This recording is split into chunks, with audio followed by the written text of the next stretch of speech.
Halo guys, welcome back to my YouTube channel. Kali ini saya akan merangkum alur cerita yang banyak di request dari teman-teman, yaitu The Cabin in the Woods 2011. Film ini menceritakan tentang remaja yang berlibur di villa kayu di tengah hutan. Pada awalnya tempat ini terlihat biasa-biasa saja, tapi pada akhirnya mereka menemukan sebuah buku misterius yang membawa malapetaka bagi mereka semua. Namun di balik semua itu, mereka menemukan sebuah fakta yang lebih besar dan mengerikan tentang rumah kayu misterius ini. Dan apakah mereka bisa berhasil selamat dari tempat tersebut? Sebelum melanjutkan ke alur cerita, jangan lupa klik tombol subscribe dan jangan lupa nyalakan tombol lonceng notifikasinya agar kalian tidak ketinggalan video terupdate dari saya. Tanpa berlama-lama, langsung saja check it out.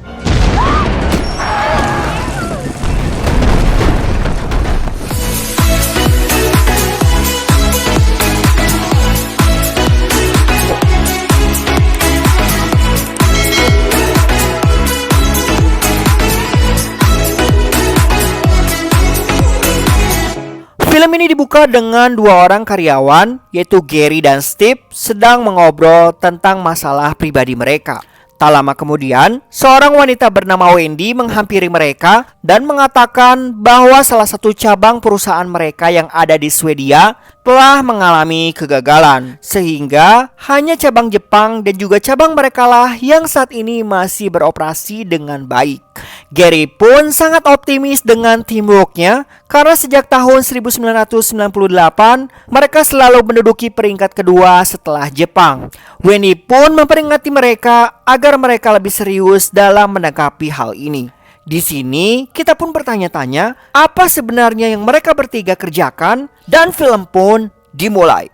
Di sisi lain, terlihat seorang gadis bernama Dana sedang memperhatikan sebuah gambar wajah pria yang pernah ia gambar di buku tulis. Tak lama kemudian, temannya Dana yang bernama Jules dan sang pacar bernama Kurt serta teman Kurt bernama Holden, mereka datang dan menyuruh Dana untuk segera bersiap-siap karena mereka akan segera berangkat untuk pergi berlibur, yaitu berlibur di salah satu villa kayu yang baru saja dibeli keluarga Kurt yang terletak di tengah hutan.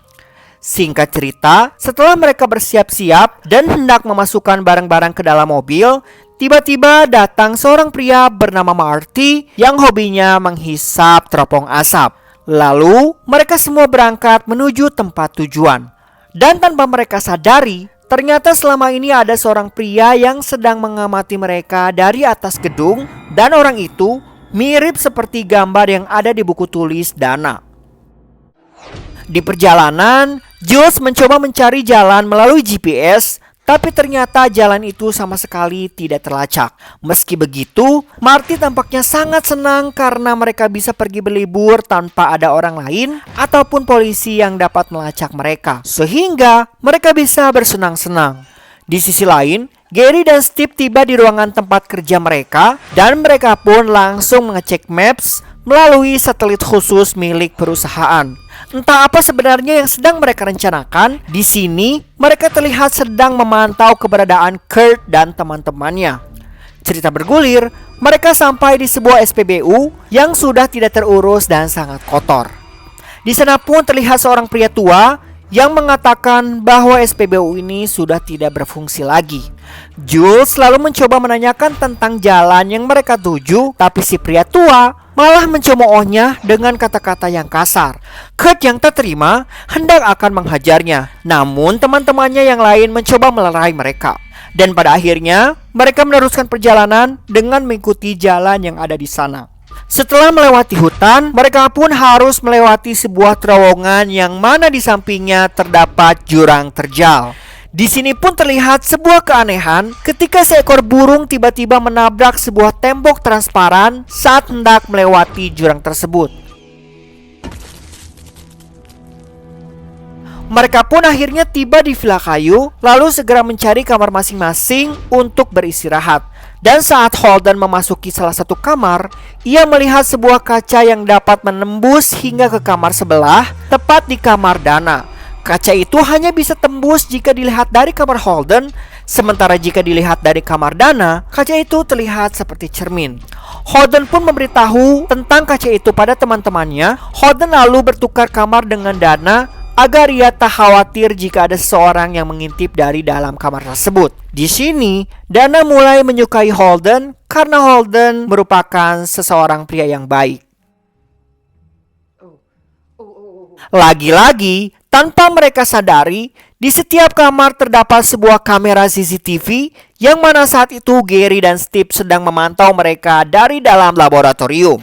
Saat mereka berdua sedang asik mengobrol, mereka mendapatkan telepon dari seseorang yang tak lain adalah pria tua pemilik SPBU. Pria itu meminta mereka untuk menanggapi hal ini secara serius karena mereka sedang diawasi oleh makhluk kuno yang sangat mengerikan. Namun, tampaknya mereka mengabaikan pesan si pria itu dan menertawakannya. Lalu, mereka berdua mulai melakukan taruhan dengan semua karyawan yang bekerja di dalam laboratorium tersebut. Mereka semua sedang bertaruh tentang kengerian yang akan datang untuk meneror Kurt dan teman-temannya.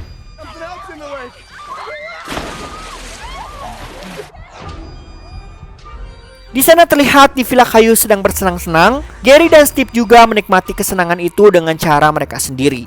Cerita bergulir saat mereka melakukan permainan Truth or Dare. Mereka dikejutkan dengan pintu basement yang tiba-tiba terbuka dengan sendirinya.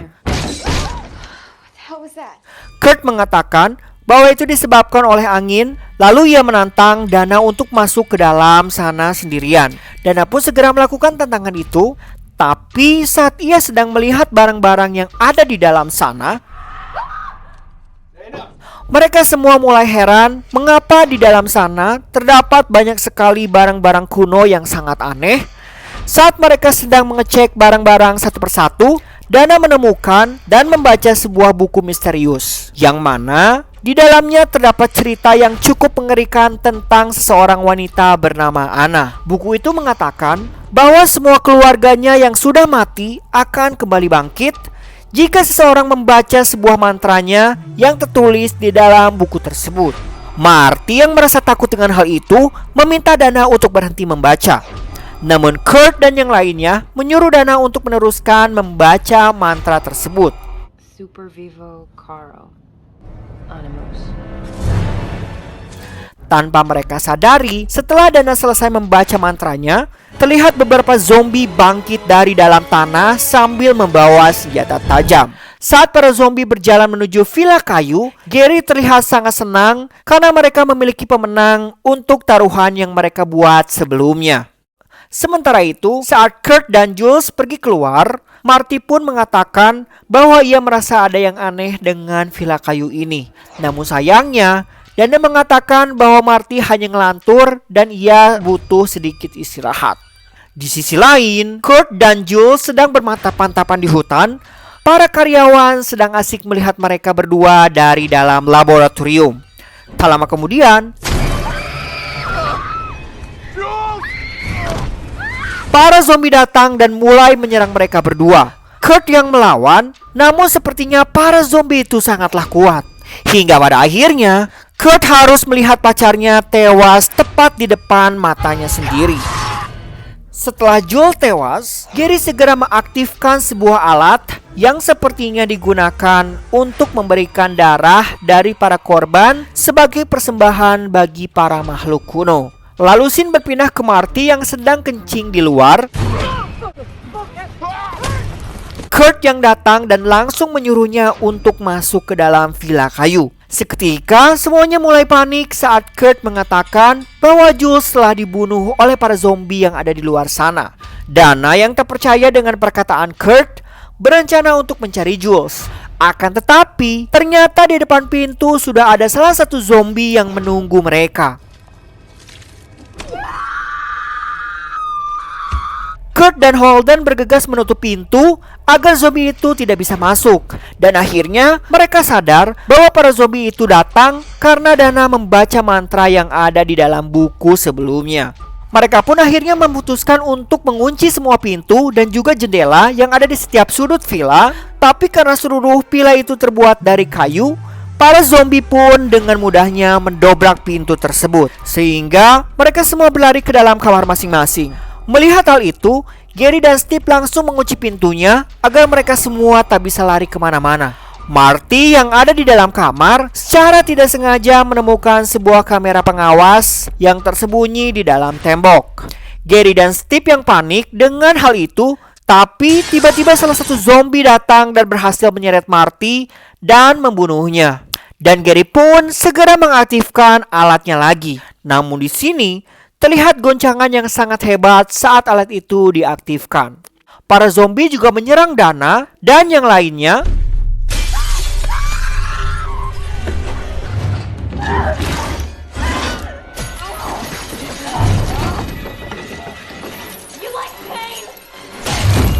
Namun pada akhirnya mereka bertiga berhasil keluar dari villa itu dari pintu basement yang tersembunyi. Dan mereka pergi menggunakan mobil.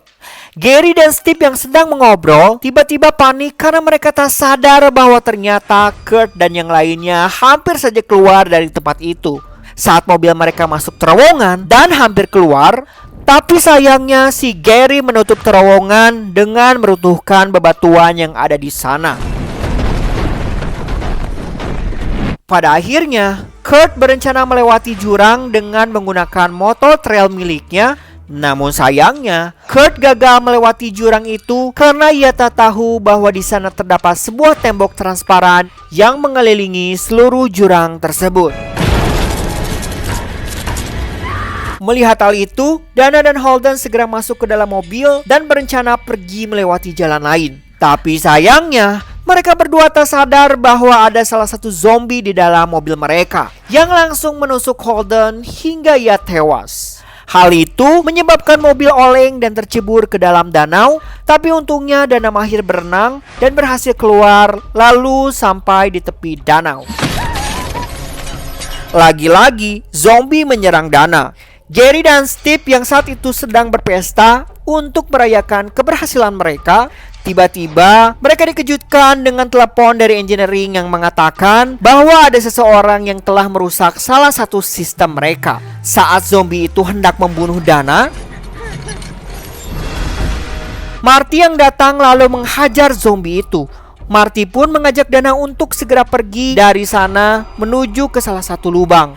Dan ternyata Marty berhasil merusak sistem yang ada di sana. Ia lalu membuka sebuah ruangan rahasia. Dan ketika mereka masuk ke dalam ruangan itu, tiba-tiba ruangan tersebut bergerak dengan sendirinya, membawa mereka menuju ke tempat lain.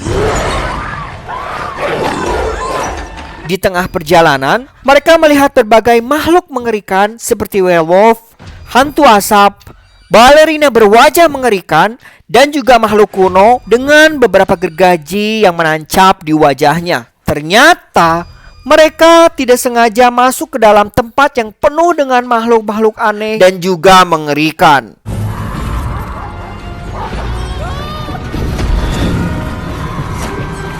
Melihat hal itu, Steve menugaskan salah satu security untuk menangkap mereka berdua. Namun, salah satu zombie yang ada di lift berhasil mengacaukan si petugas dan membuat mereka berdua berhasil kabur. Saat mereka berdua mulai terpojok, mereka lari dan masuk ke dalam ruangan. Dan di saat itu datang pasukan yang menembaki mereka.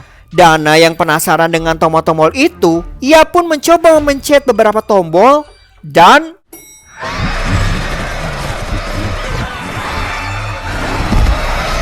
para monster dan makhluk mengerikan yang berhasil keluar seketika memporak-porandakan seluruh fasilitas laboratorium serta menyerang semua orang yang ada di sana. Melihat hal itu, Wendy, Gary, dan Steve berusaha melindungi tempat mereka berada. Namun, tiba-tiba salah satu makhluk mencoba mendobrak pintu.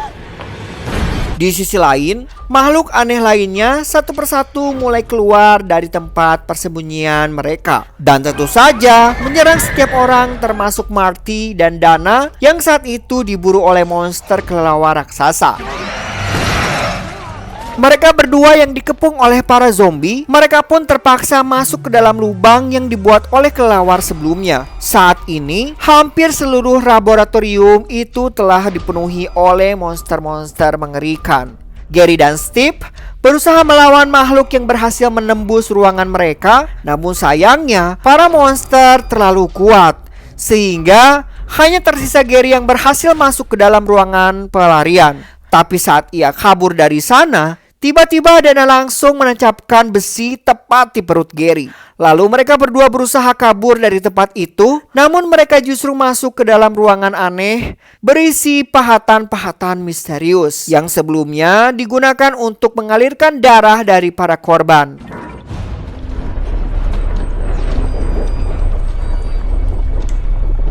Tak lama setelah itu, muncul seorang wanita misterius yang mengatakan bahwa ruangan ini merupakan tempat melakukan ritual pengorbanan untuk mencegah kemunculan makhluk yang jauh lebih mengerikan dari makhluk-makhluk yang lain. Selama bertahun-tahun, mereka telah melakukan pengorbanan tersebut agar para dewa Titan yang dulu pernah menguasai bumi tetap berada di dalam bawah tanah. Namun sayangnya, semua pengorbanan yang mereka lakukan telah gagal dan kini mereka hanya bisa menunggu ketika para Titan itu muncul kembali ke permukaan tanah serta menghancurkan seluruh umat manusia yang ada di dalam bumi.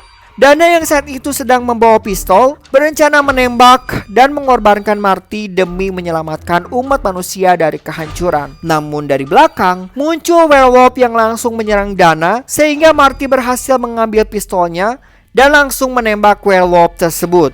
Marty kemudian berebut senjata dengan si wanita misterius. Namun saat si wanita berhasil mengambil senjatanya dan hendak menembak Marty, tiba-tiba muncul zombie yang langsung membunuh wanita tersebut.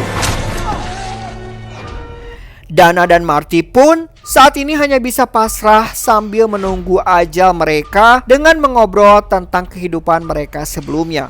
Tak lama kemudian, ruangan itu pun mulai bergetar hebat. Lalu muncul sebuah tangan Titan yang berukuran raksasa. Dan film pun selesai.